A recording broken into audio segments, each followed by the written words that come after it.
Welcome to this edition of Peak Performers Podcast with your host, Thor Conklin. Thor will be sharing the necessary tools, strategies, and psychology you'll need to become a peak performer in any area of your life or business.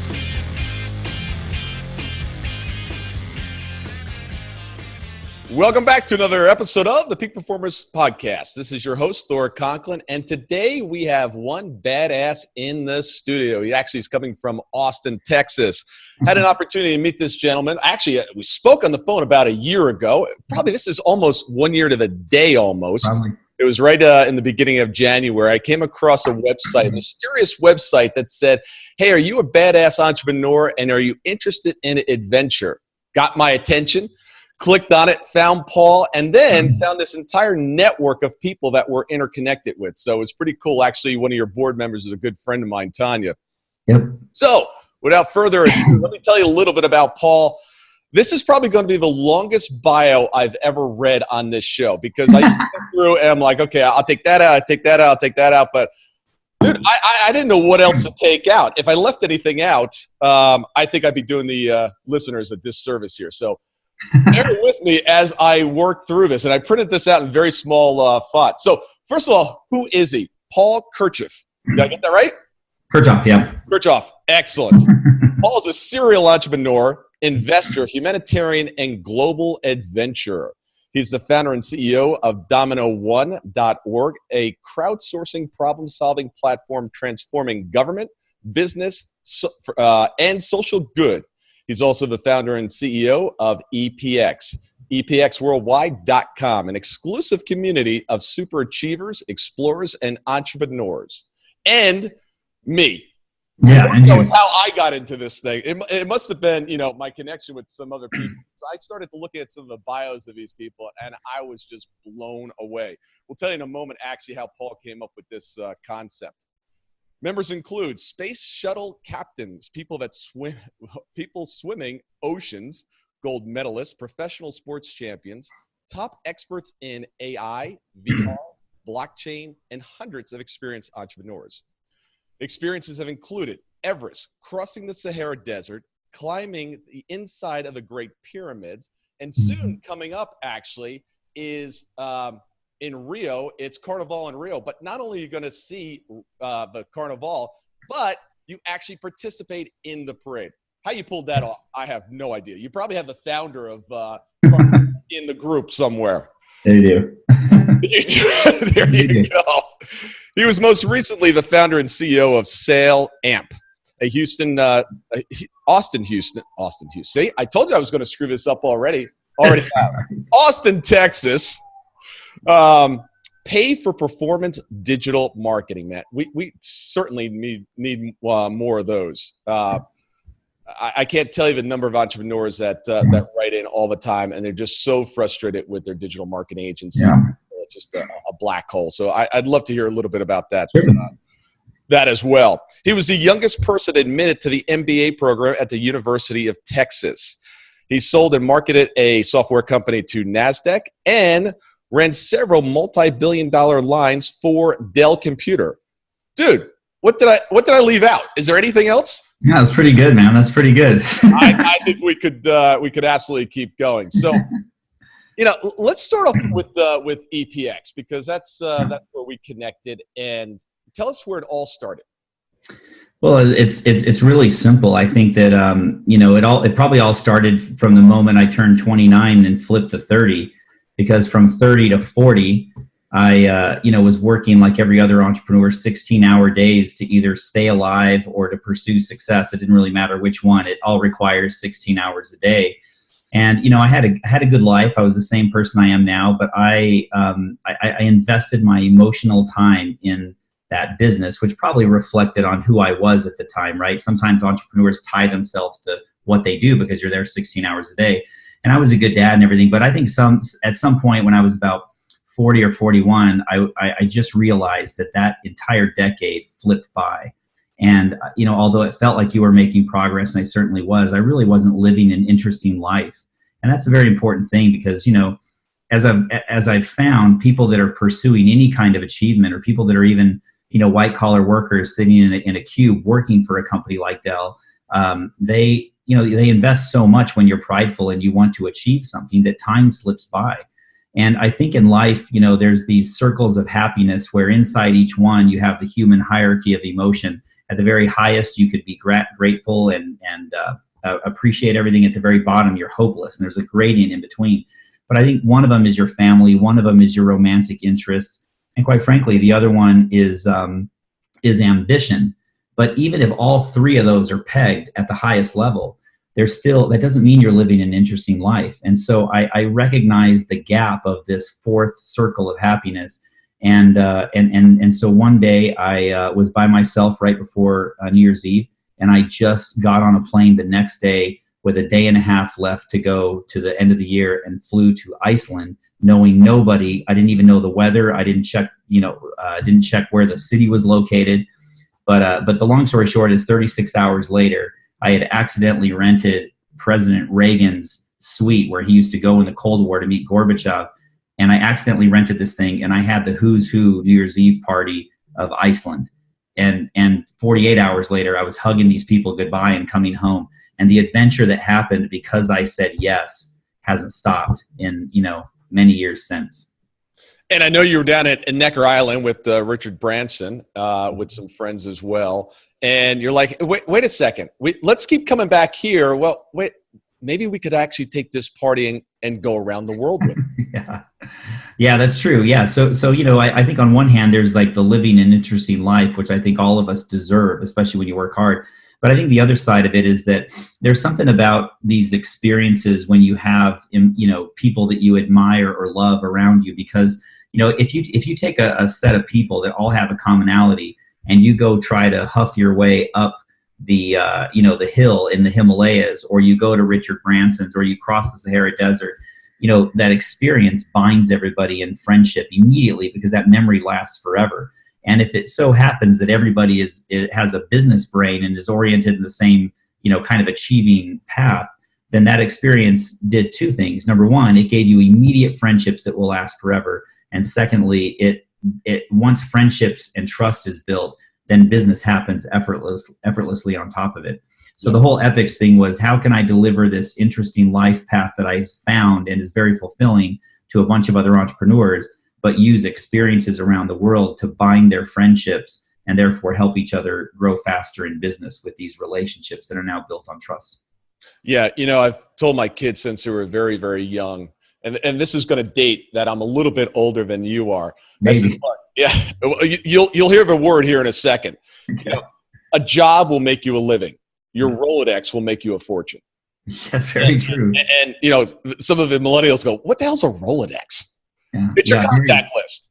Very true. Yeah, very true. And Thor, I got to tell you, the dirty little secret that nobody knows, because, this group has grown to, getting close to 500 people around the world with. I mean, we have members that are amazing, impressive, accomplished people in Nepal and Kenya and Qatar and Saudi Arabia and Australia.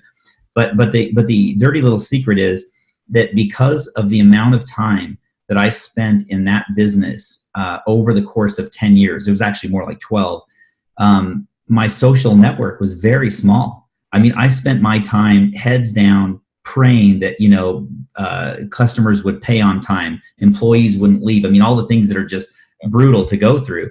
And the consequence was that my social network was very small. So do you know that at the very start of this thing, one revelation was for sure to get my ass out of my chair and just say yes and go on an adventure, right? And the world rewarded me.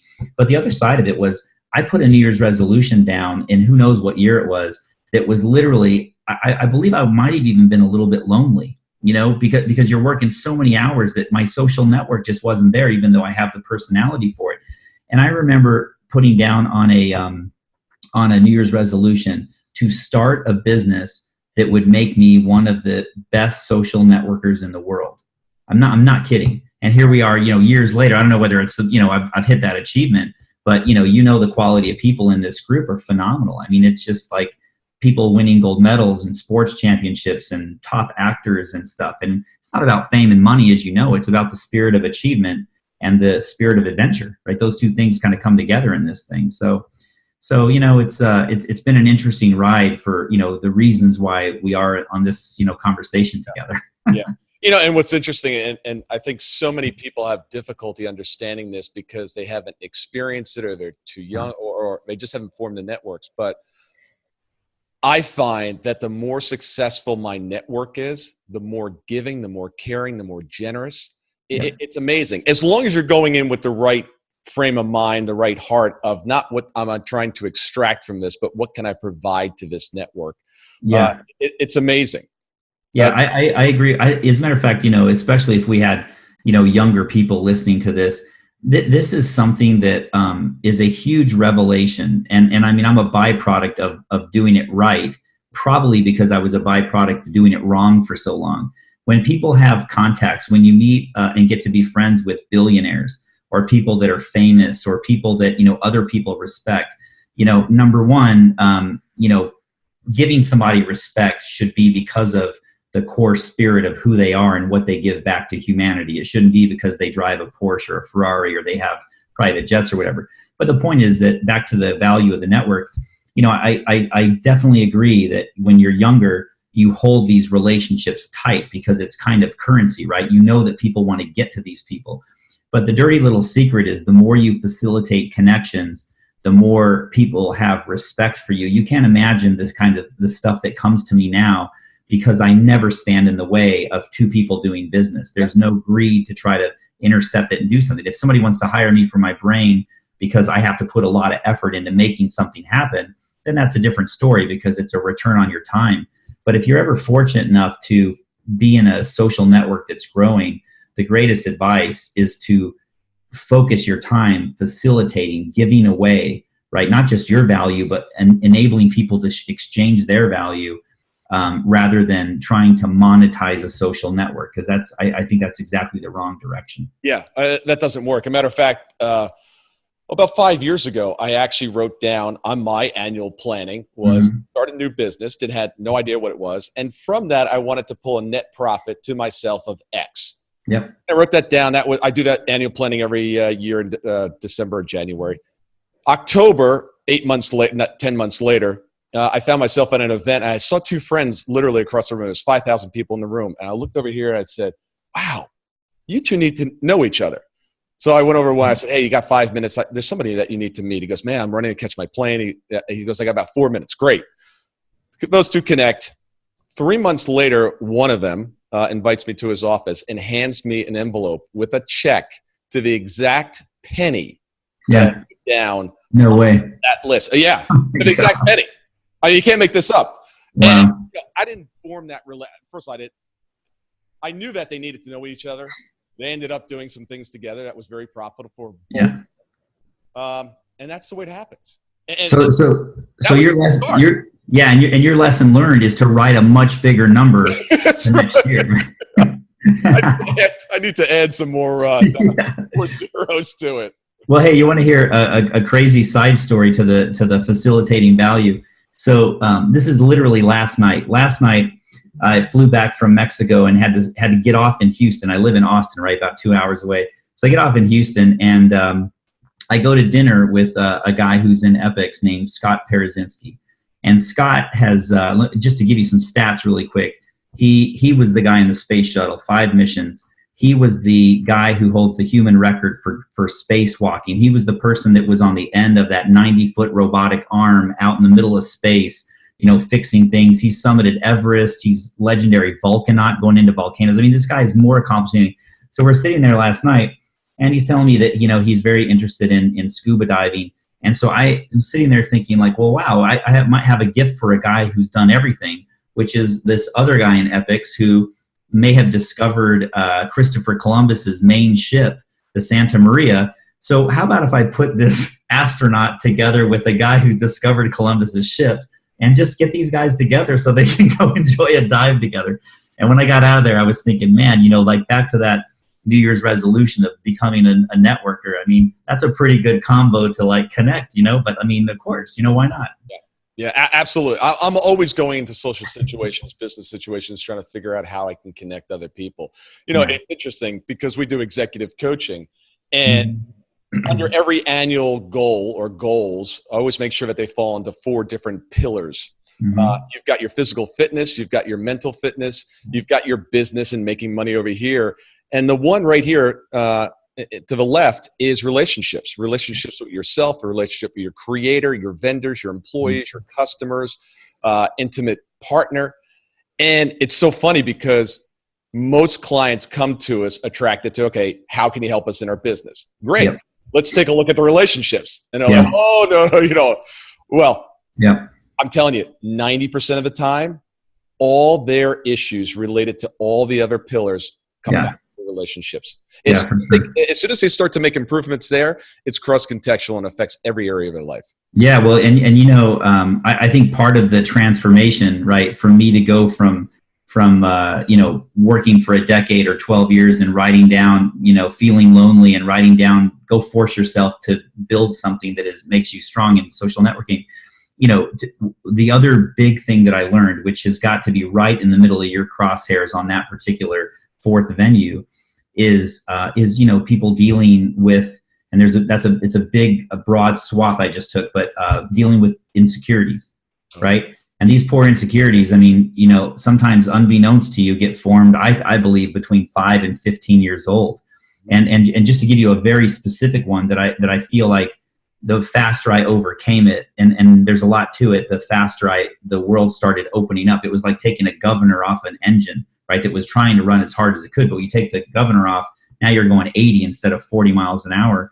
It was because I spent a lot of time on insecurities. And the funny thing is that, you're exactly right. It's like you have business success, right, your financial goals and all these other things, and then relationships are a huge piece of it. I mean, part of the reason when you're in Epics that you see a couple of software tools that were built is really to connect people. If you need help with raising money or digital marketing, you put a little request in and it goes to all the people who are experts at raising money. And it's because the social network's value is either in introductions or it's in teaching you how to do something quick, right? So you save time, marketing money or whatever.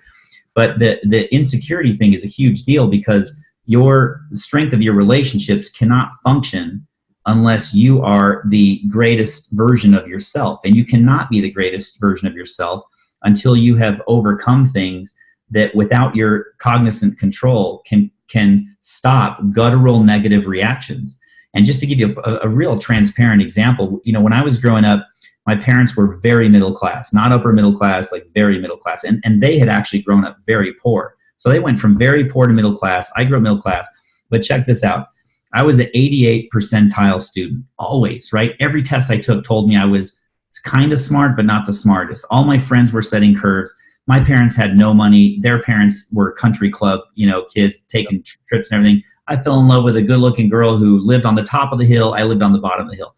Over time, all of that starts to tell you, no matter what you do, you're not good enough, right? Now, that can be good in some cases. It can give you drive like it did me, but it can also be negative because in some cases, somebody will say something to you and it'll trigger this frustration that you had nothing to do with, how you really are, right? But it's a real issue, and that's very damaging for relationships. And so there's a whole, different podcast we could do on solving insecurities, but it is the core of everything, right? Of all the other tree that you just laid out, the base is your ability to control or to negate negative emotions, right? Yeah. Because it makes you the best person you can be. It radiates. Yeah, I had a conversation today with a client. They run a law firm, and the attorneys just aren't billing the proper amounts. They're discounting bills. They're not putting in all their hours. And I said, what's really at the core of this? And we started going through the attorneys. I said, basically what you're describing is people don't believe in their self-worth. Yeah. And they're like, you're absolutely right. That's why. Because there was a couple of attorneys there that were, if they did a half hour's work, they'd bill a half hour's work at the book rate. That was it. Because they understood what their worth was and they projected that. Yeah. It's interesting. That's a whole tangent we could go down. Well, it's about getting to the core, right? Yeah, it really is. When someone says, "Hey, what's the problem with your business?" Sales. Sales isn't the problem. That's the symptom. What's the cause? Well, the amount of entrepreneurs that you must run into who are limiting their own success because of, quite frankly, who they are, right? Which again comes back to how they got there in the first place. I mean, I've seen so many of my friends, cap their own organization in terms of their growth because they have trust issues, or these are things that happened when they were growing up, much like my example. So it's like, that's if I mean, one of the things that you and I had talked a little bit about is what are some good advice and some things that you might have heard back in the day. The worst advice somebody gave me is all good things come to those who wait, because that's I mean, that so far I've never seen that prove out. Unless we're talking about compounding interest. Yeah, but the other thing, so that was the worst. The best one, I think, is the faster that you can get to structural personality improvements, which is a huge statement, to just not feel negative emotions, right? Whatever it may be by you, is immediately the moment where whatever factors there are in the universe, things start to gravitate to you. It's putting out that negative vibe or vibrations or whatever people want to call, whether they're metaphysical or not, doesn't matter. The fact is, people that are positive, the world kind of rewards with more positivity. People that are negative, the problem is when you have these insecurities deep within you, you don't control the negative output, right? If somebody says something, you don't sit there and think, gosh, I wonder which one I should choose. I mean, it just pops out. Yeah. It's because when you were young, that's how you got wired. So you have to change the wiring, the algorithm. Yeah. Anyway. Apple updated their software how many times last year? Yeah, who knows? Too many. Right, too many. But when's the last time we updated our own software? Yeah. We're still running the same processes, the same software that we have for decades. It's really true. And if you really dumb it down, and I'm for sure not an NLP pro, but my own transformation, there was a little piece of NLP, and it really does make sense. I mean, if you're sitting in a situation and somebody says some words to you, all you really did is hear sounds. The algorithm took those sounds, and the algorithm said, take that exact switch of sounds and output frustration or anger or rage or sadness or whatever, right? Whatever those negative ones are. And the reality is, just imagine if you had the ability to change the algorithm, right? It's the same sounds, but now the algorithm spits out indifference, which is way better than any of those other ones I just said, let alone gratitude, right? One of the greatest things when I was kind of going through this whole, rebirth of myself is somebody said, I had this relationship that I was so frustrated with. And somebody said, you know what, like the next time that person pisses you off, think to yourself immediately say thank you, right? Because it's impossible to be pissed off at somebody when you say thank you, And then of course you had to come up with, whatever the algorithm was, like, thank you for acting like a complete jackass because you're helping me learn how to deal with jackasses. Yeah. But it still feels good to say that, right? And it's positive. Yeah. And look, hurt people. Yeah. One of my core beliefs is life happens for me, not to me. So when something happens that isn't something that I want to have happen, what I think might be my worst day actually might be my best day. The end of a relationship is the beginning of something new and possible. Absolutely. Yeah. So absolutely. No, those are great, man. The key to the universe. Be happy. Tune into this. This is going to go deep now. Now we're going to start really deep. That's right. You ran a very successful digital marketing firm. Did you start it from scratch? Bring us a little background. My background is, I worked at Dell in the very early days when e-commerce was becoming e-commerce and people were marketing online at any kind of volume. People were first learning how to use international economics, right, in technology. I mean, we were probably some of the first ones to have engineering, I remember them accepting Bitcoin. It was like $1 back then. Yeah. Well, I mean, unfortunately, for my age, I was there way before anybody had scratched their head on Bitcoin. This is like back in the 90s. So point is, I've been around marketing and the internet space, digital marketing, my entire career, and built and sold a software company. But I started a digital marketing agency because I knew that marketing online was becoming far more technical. And again, if you're kind of a software guy, software is what is allowing people to market inside of Facebook and inside of Google and Instagram and Snapchat and everything else in between. And so, and plus I also knew that, the first company I had started literally right at the top of the tech kind of bust. I'm very fortunate because I learned how to bootstrap then, right? Where everybody else was dying around me, I stayed alive because I was very careful with money.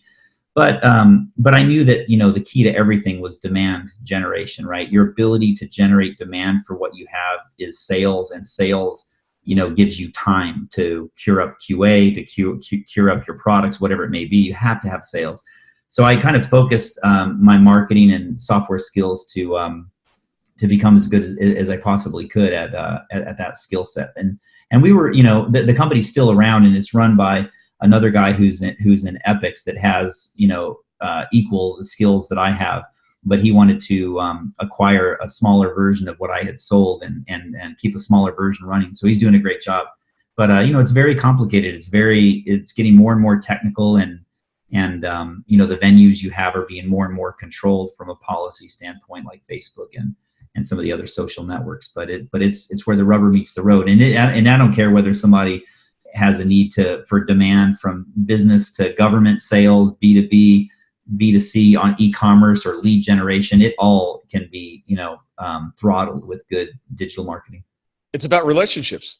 Yeah, for sure. You've got to get the attention, and you've got to form that relationship. Yeah. Today, online, you have a very short time frame to form that relationship. Yeah, that's right. Yeah, that's right. And we were breaking all sorts of rules in a good way. I mean, we were breaking rules on, like, for example, we were probably some of the first ones to know that, there's a contextual moment when you reach somebody. For example, if I reach you on your mobile phone on Facebook, you're in browse mode. If I reach you on your desktop in a Google search result, you've got time to consume information. So we started adjusting the length of the landing pages. Back to the trust relationships, there's things that we call social markers, which are things like, security symbols, things like testimonials. There's several other ones, things like how many people have liked that button that says 1,000 people have liked this article. All these things are meant to get you to go from the banner, which says you're on the right page, to curiosity, which is the first section of the first couple sentences, down into the meat of the thing. But if I get you on your phone and you're moving, you're not going to consume as much information. So we started figuring out how to drive people contextually to different layouts that would have a higher degree of converting them based on the time that you probably had at the moment you caught the ad. And there's so much of that. And, social markers like a video testimonial makes no sense when somebody is clicking from a social, mobile profile. They're not going to watch a 2-minute video on what your customer said.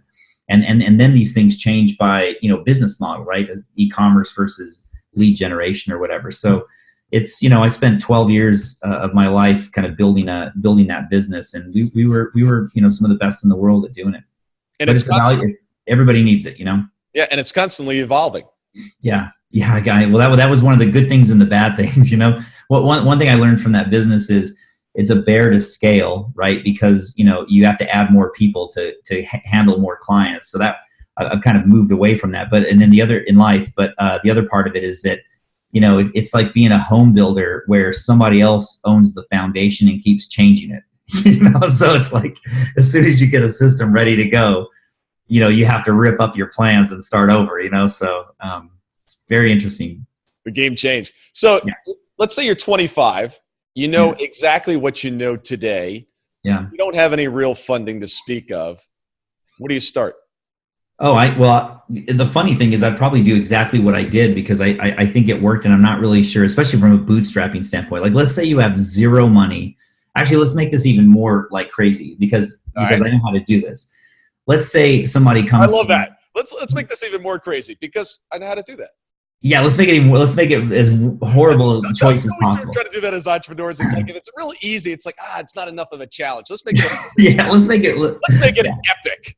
Well, listen, I mean, I can't say this applies to building like a refinery, right? Maybe let's say you're sitting there and you want to build a refinery. Well, who wants to build a refinery? Too much CapEx on that one. Yeah, you'll need a couple billion for that. I'm sorry. No, but like, I mean, people very much don't believe that you can bootstrap building enterprise software, right? Because if you're going to build software, just think about it. You need a couple of developers, you need a designer, you need at least you need that package of stuff in order to get off the ground. And I've done this once. This last time, I for Epics and everything, I've had a little bit more capital personally to do it. But for example, the company that I started and sold, I didn't have any money at the time. I had done really well at Dell. I put all that away, and I decided to start this company with zero because I was too afraid to touch, the nest egg, because the market was falling apart at the time, right? So I just decided I'm going to try to start this. But what I did, which took a little bit of time but was smart, is I went and found the talent I needed who was in corporate America working. And so I found 2 or 3 developers. I found a project manager. I found a designer. I found a biz dev person, and I got all these guys together. And I said, listen, I know you guys are, in your job, you're making good money. You've got great, you got families, you've got insurance. I don't want you to change any of that. Like, I'm going to take the risks for everybody, but I need a little bit of time from each of you guys in order to make what I think is a really good product. So I shared with them the idea of what the product was. We all kind of figured out that we could build something maybe in 6 months. And then what I did is I ran the group and met every 2 weeks at a Starbucks with a project plan, and everybody, and I had to follow up to make sure everybody stuck their stuff. But the beautiful thing is that, corporate America was the venture capital partner. They were the angel investor, because there's so much talent that's sitting in a place where they have their costs covered and they can't afford to leave and pursue a lottery ticket, but everybody wants a lottery ticket. So if you have the ability, whether you're consulting or doing whatever you have to, flipping burgers to pay your bills, but you can find the talent and bring them together virtually, you can build enterprise software to the point where a product is born. And as soon as you have a product born, by the way, here's another thing, I guess, since this is a business conversation, the other beautiful thing from an entrepreneur standpoint is that you are building a real life software platform that probably should have cost $500,000 or $600,000 to build. And all you're doing is giving these people a little bit of equity. But guess what? You don't have to give them 10% times 6 people or 5%, because they're not leaving their jobs. They're happy.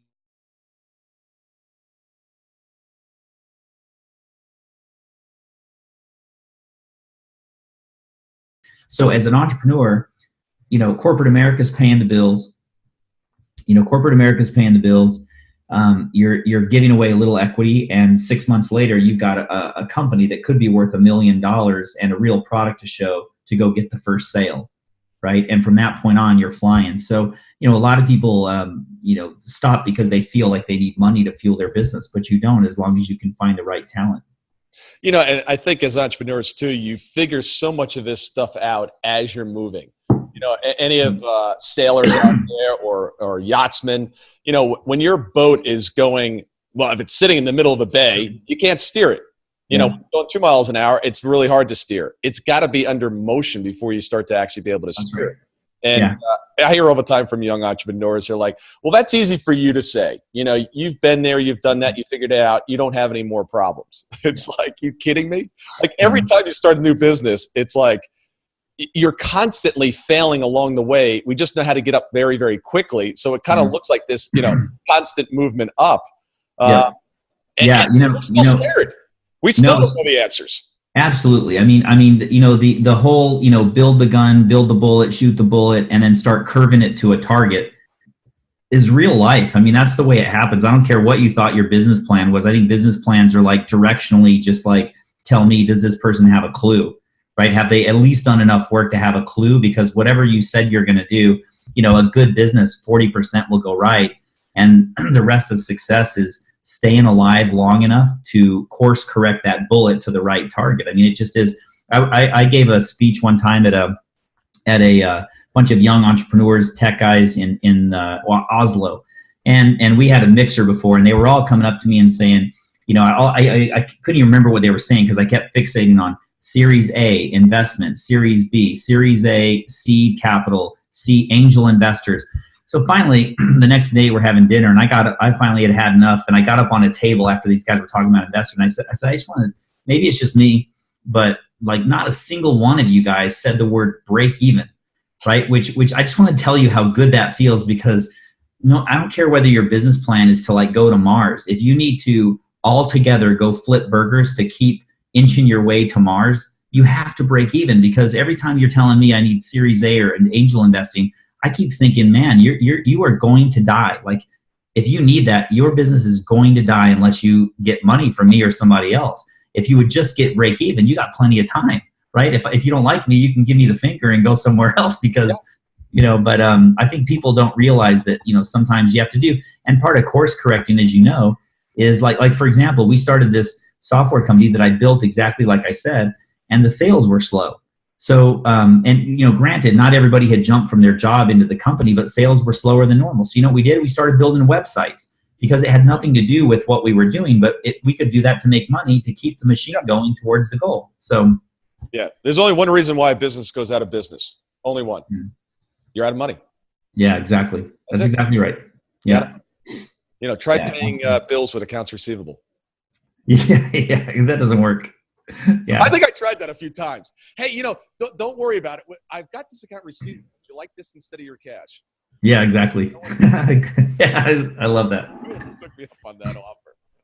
Tell us a little bit. We've got a few minutes left here. We've gone way over, but that's no worries. I knew that was going to happen anyway. Tell us a little bit about what you're doing. I know you're making some big changes in the global environment. Trying to people that are unbankable right now. Tell us some of the philanthropic work that you're doing there. Yeah, sure. Well, while Epix is rolling with a bunch of superstars and doing cool stuff, I've been also building another company that I just kind of soft launched, but it's called Domino One. And obviously that means a lot to be the first domino of something that creates change. And so I built software that basically crowdsources problem solving. So for example, if there's any organization on the planet that is protecting human rights, protecting nature, or defending peace, all things that we arguably say is good for the world, if I give that organization this software, they can bring their entire community together and they can all start to solve whatever challenge they want together with more ideas. And eventually those ideas turn into final solutions that can then be crowdfunded or volunteered against. So I built this thing in a way to be a tool to accelerate social good. But there's some other interesting use cases for it that are very powerful. For example, when you're the CEO of a company, once you get to about 100 employees, you barely know the people at the bottom and they barely know what you care about at the top.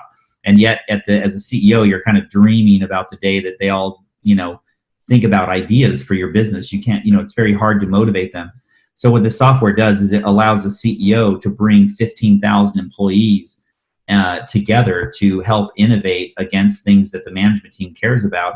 And there's a gamification engine, so you can actually incentivize innovation, but the entire crowd is solving ideas for that next low-end product, or how to compete with companies going virtual, or how to build better employee incentives. It's not up to just the management team. They can actually get all the employees. So there's two things that happen when you deploy this for business. Employee empowerment goes through the roof because people now have a feeling and a voice on which direction the company will go. And number two, innovation goes through the roof because that guy who's a janitor now has an opportunity to give an idea against something that the top of the pyramid cared about, those gaps just don't exist. And you can reward people for their participation and the quality of their ideas. So it's going to accelerate a lot of success, I think, for businesses. And then, of course, for government, mayors and city councils can unite the citizens to help solve, traffic problems and poverty. People have ideas. The hard part is, where do you go with these ideas? When people don't have an outlet, they go complain in Facebook. So we're trying to, avoid that, empower crowds to solve their own problems. And it doesn't take a lot to get it started. It takes 29 dominoes in order to topple a domino the size of the Empire State Building. That's right. Domino, and the next one's a little bit bigger, a little bit bigger, a little bit bigger, and literally with 29, you can topple one the size of the. I mean, I think that's a very good point, because I think the problem, in the world is that there's incredible brain power, but how does that kid who's in, the middle of Pakistan, who's never seen an ocean, but yet has a brilliant idea on how to reduce pollution or stop overfishing or replace coral reefs that are bleaching? It's like, where does that guy go? And if there's a way where, movements can happen because of that idea, I feel like humanity already has the solutions to so much of our stuff. And either there's no outlet for those ideas to take hold and grow, or they're being artificially suppressed. But there's something very powerful when the masses understand the answer to the problem and they solve it themselves. is a very good counterbalance to a lot of the political, bullshit and things that happen, in back rooms when the masses know what the right answer is for their own well-being. And one last thing, Thor, is that, you look at nature and you look at like bee colonies and ant hives, these people all have, the individuals all have certain elements of their duty, but the entire group works together for the survival of their species. And humankind has, the gift of free will, which is very powerful and has made us who we are. But it also gives you free will to, let greed build in. And greed is really kind of one of the, sources of racism and religious bias and, economic separation. We don't have that same ability to be controlled so that we're all making the survival of our species, correct. So my hope is that this software will help, provide a lot of innovation. It'll speed things, success for businesses. It'll unite people for governments. It'll speed social good. Because I don't think there's ever been anything like this that has brought people together and given that little guy, in Pakistan an opportunity to share that idea, So it's like a long ways to go, but it's off to a really good start. Well, and the infrastructure is there now, at least. Yeah. The world's connected. Go back 40 years. Yeah. Get people didn't know what was going on in the rest of the world. They didn't have access to it. They didn't ever blocking access to certain applications and stuff. They all work around it. I did a lot of work on it. It's like, I can't get Facebook on my phone. They're like, no, you just go this here, and then you're there. Yeah. That's exactly right. Yeah, exactly. The flow of information at this point. So share with the audience, having get in touch with you, having get some more information on Domino One and. Yeah, well, honestly, we talked about two ventures. The one that has the super achievers and all these amazing adventures is Epix Worldwide, epxworldwide.com.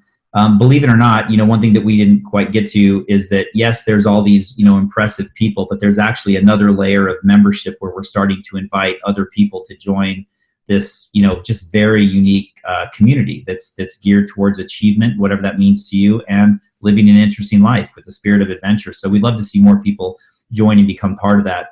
And then the Domino One is domino1.org. And what's interesting is the United Nations has, I have the strategic development goals for humanity are actually sitting there at domino1.org. So once people fill out a very quick profile, they're able to start voting on and helping things like reducing, poverty or hunger or, cleaning up our oceans or whatever. So like it's ready for people to go vote on what's important to them and to start providing their ideas. And you never know where it'll go. One of the things that I'll probably announce a little bit later, even though I'll share with you, is that we're going to be partnering with, one of the guys that founded Green Day, and he's got an incubator. And this incubator of social good and social impact's been going for 4 years, heavily connected to all the money and philanthropy and social impact. And we're going to start watching for great ideas that we can pair the person that originated it with communities on the financial side and operations side to make these things real. So it's a really cool front end of the curve on this thing. But we need more people to come in and give their ideas. They see somebody who's complaining, tell them there's a place they can go put their idea and see if the world cares. Love it, man. Well, I am very happy to have found you. And I'm very happy to be a part of the group and know you, brother. So likewise, man. You're a valued member, and your own accomplishments are inspiring to all of us who are maybe inspiring other people. So you keep crushing it over there, and I'll see you on the horizon. I appreciate it. As a matter of fact, you were one of the first people that actually not tweeted out, but Facebooked out or posted out the achievements of doing the Ironmans last year. So I really appreciate it's amazing, man. It's amazing. God, I'm still working my way up to tying my shoes. It's funny because I had no idea how I could do it. I couldn't swim 2.5 miles. I never biked 112 miles, and I never ran a marathon. Matter of fact, I had never run a marathon until the actual race day. No way. Are you serious? Wow. Oh yeah, But I asked you something, and you said, listen, man. On one hand, it sounds really hard, and on the other hand, it's not hard. You just have to show up and do the work.